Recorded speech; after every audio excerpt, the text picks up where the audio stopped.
வணக்கம் வணக்கம் வணக்கம்.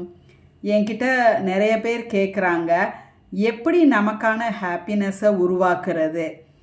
எனக்கு வாழ்க்கையில் மகிழ்ச்சியாக இருக்கணும் அப்படின்னா நான் என்ன பண்ணுறது? எனக்கான ஹாப்பினஸ்ஸை நான் எப்படி உருவாக்கிக்கிறது அப்படின்னு கேட்குறாங்க.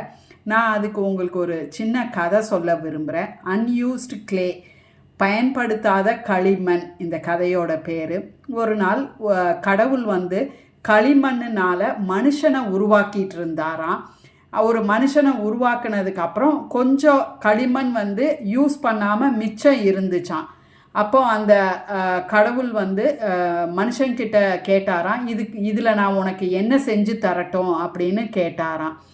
அதுக்கு அந்த மனுஷன் கடவுள்கிட்ட கேட்டாராம், எனக்கு இதில் ஹாப்பினஸ்ஸை உருவாக்கி தாங்க, மகிழ்ச்சியை இந்த களிமண்ணில் இருந்து உருவாக்கி தாங்க அப்படின்னு கடவுள்கிட்ட அந்த மனுஷன் கேட்டானா.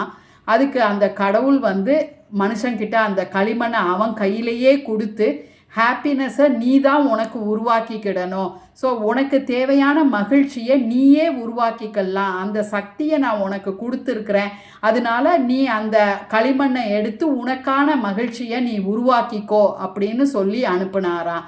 ஸோ இந்த கதை மூலமாக நான் என்ன சொல்ல விரும்புகிறேன் அப்படின்னா, உங்களுக்கான ஹாப்பினஸ் உங்ககிட்ட தான் இருக்குது.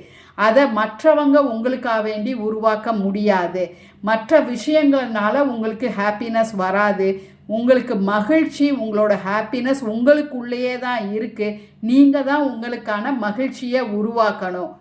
புரிஞ்சிருக்கோம் அப்படின்னு நினைக்கிறேன். நன்றி.